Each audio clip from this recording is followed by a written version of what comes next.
উচ্চশিক্ষিত মেধাবী ছাত্রী মারণ ব্যাধি ক্যান্সারে আক্রান্ত, তিলে তিলে ক্রমশ ঢলে পড়ছে মৃত্যুর কোলে। তার বাঁচার প্রবল ইচ্ছে থাকলেও বাধা হয়ে দাঁড়িয়েছে পরিবারের আর্থিক প্রতিবন্ধকতা। অর্থের অভাবে মিলছে না সুচিকিৎসা। তাই এখন তারা একমাত্র শেষ ভরসা রাজ্যের মুখ্যমন্ত্রী মমতা বন্দ্যোপাধ্যায়। তার কাছেই সাহায্যের করুণ আর্জি জানিয়েছেন মালদার মানিকচকের কামালপুরের ক্যান্সার আক্রান্ত মেধাবী ছাত্রী সুপ্রিয়া মণ্ডল। বর্তমানে সুপ্রিয়ার বয়স 25-এর কোটায়। বাবার নাম অজিত কুমার মণ্ডল, পেশায় এক সাধারণ দর্জি। মায়ের নাম মাধবী মণ্ডল।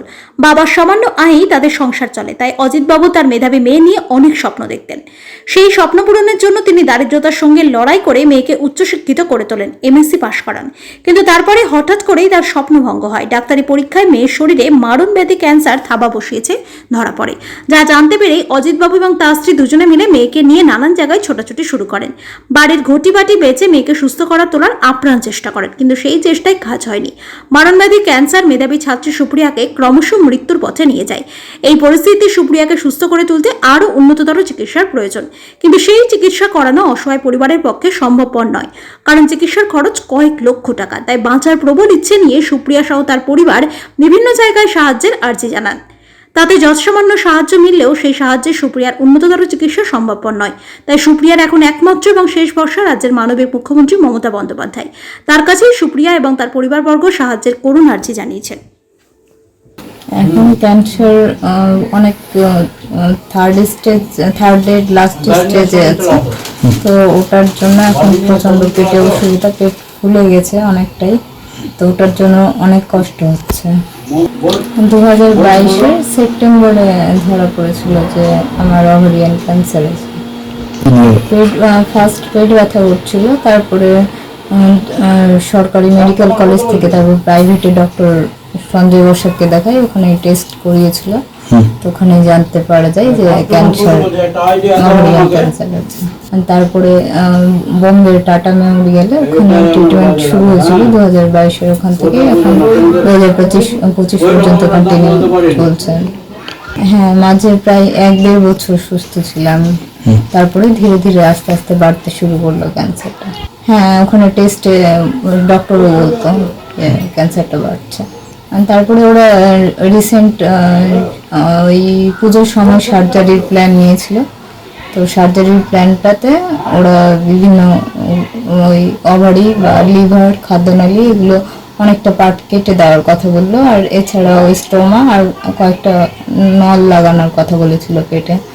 তো ওটার ফলে ওরা গ্যারেন্টি দিচ্ছিল না যে সুস্থ হয়ে যাবে, তার ফলে এরকম অবস্থা নিয়ে আমার আরও কষ্ট করে বেঁচে থাকা সম্ভব ছিল না, তাই জন্য আমি সার্জারি প্ল্যানটা ক্যান্সেল করে দিই। এখন আমি আয়ুর্বেদিকে যেতে চাইছি। ডক্টর মানিশজির আন্ডারে যে হসপিটালটা আছে হিমসে, ওখানে অনেক মানুষই সুস্থ হচ্ছে যারা কেমো রেডিয়েশন সার্জারি এগুলো করেও যারা ক্যান্সারে সুস্থ হতে পারছে না, ওখানে অনেক মানুষই প্রায় অনেকটাই সুস্থ আছে, ভালোভাবে এখন আছে। এই জন্য আমাদের এখন ডিসিশন যে আমরা ওখানে ট্রিটমেন্টটা করাবো। এখন আমাদের সমস্যা হচ্ছে যে আমাদের এখন প্রয়োজনীয় অর্থ নেই, প্রায় ওখানকার খরচ 8 থেকে 10 লক্ষ টাকা। হ্যাঁ, প্রাথমিক পর্যায়ে 8 থেকে 10 লক্ষ টাকা, পরবর্তীতে আরো হবে।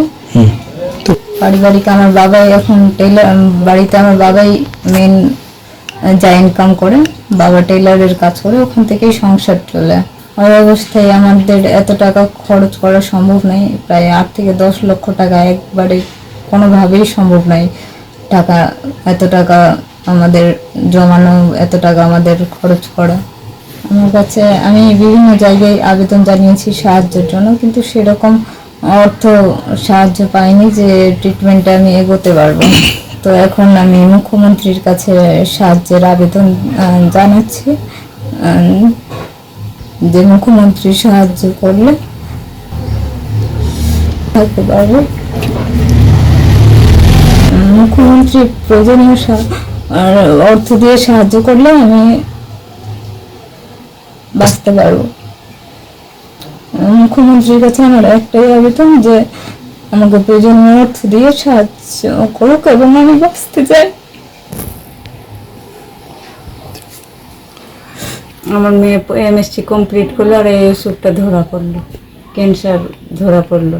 আগে বলছিল পেট ব্যথা, তো বলছিল যে মা হালকা কিছু আছে, আমি নিজে দেখিয়ে নেব ডাক্তারকে। তো ডাক্তারকে দেখালো, তো পায়খানার প্রবলেম হচ্ছিল, যে কি একটু কোষা পায়খানা হচ্ছে। তারপরে গাইনোরের ডাক্তারকে দেখালাম, তো এই ওষুধটা ধরা পড়লো। আমার মেয়ে পড়াশোনায় খুব ভালো হতো, আমাকে কোনো কিছু করতে হতো না, নিজের ও সব ব্যবস্থা করে নিত। আমি টিউশনি পড়াতাম বাচ্চাদের, আর 2 জন মিলে টিউশনি পড়াতাম, আর 2 জন মিলে সেলাই করতাম। আমার বাড়ির লোক সেলাই করতো, আমিও সেলাই করতাম, আর আমরা 2টা টিউশনি পড়াতাম। মেয়ে একটু আমাকে হেল্প করে দিত। মালদাই করালাম, প্রথম ট্রিটমেন্ট মালদাই দেখালাম, তো এই ওষুধটা ধরা পড়লো।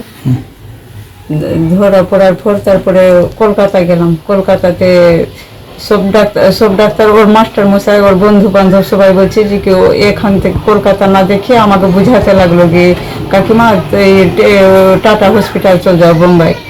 তো ওখানে গেলাম, 7 মাস ছিলাম ওখানে। আমরা 3 জন ছিলাম 7 মাস।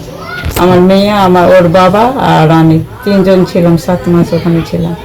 ট্রিটমেন্ট করে সুস্থ হলো মেয়ে। সুস্থ হবার পর কিছুদিন মেয়ে ভালো ছিল। ভালো হবার পর তারপরে আবার বলছে ডাক্তার চেঞ্জ হতে থাকছে, আমি যে ওষুধটা বাড়ছে কেন, বলছে ডাক্তার চেঞ্জ হচ্ছে, আবার নতুন করে রিপোর্ট করতে হচ্ছে। এই রিপোর্ট করতে করতে জিনিসটা বেশি হয়ে গেছে। পিঠে খুব ব্যথা, একটুকু সামান্য খাবার খায় আর বেশিরভাগ জল খেয়ে থাকে। আমি ভাবছি মেয়ে যেটা বলছে সেটাই করাতাম, আয়ুর্বেদিকে করাবার ইচ্ছা আছে। সমস্যা হয়ে দাঁড়িয়েছে যে কি টাকা পয়সা সম্ভব হচ্ছে না। যতটা ছিল আমাদের কাছে সব খরচ করেছি এতদিন ধরে, যা জমানো পয়সা ছিল আমাদের অতটা খরচ করেছি। জমি জায়গা নাই আমাদের, নিয়ে যেতে পারছি না। জানিয়েছি তো বলছে যে 45 দিন পর হবে। আস্তে আস্তে খুব অসুবিধা হচ্ছে মেয়ের, উঠতে বসতে খাওয়া দাওয়াতে খুব অসুবিধা হচ্ছে। মেয়ের কষ্ট দেখতে পারছি না, কিন্তু আমাদের ক্ষমতা হচ্ছে না যে কি আমরা ডাক্তারকে কাছে যাব। যে আমি মা বাবার কষ্ট দেখতে পারছি না, যে কি আমার কিছু হয়ে গেলে আমার মা বাবা শেষ হয়ে যাবে। ওই জন্য আমাদেরই জন্য আমার মেয়ে বেঁচে থাকার খুব ইচ্ছা আছে, ছিল যে আমি মা বাবা কোনোদিন আর কষ্ট হতে দিব না। মুখ্যমন্ত্রীর কাছে সাহায্যের আবেদন জানাচ্ছি।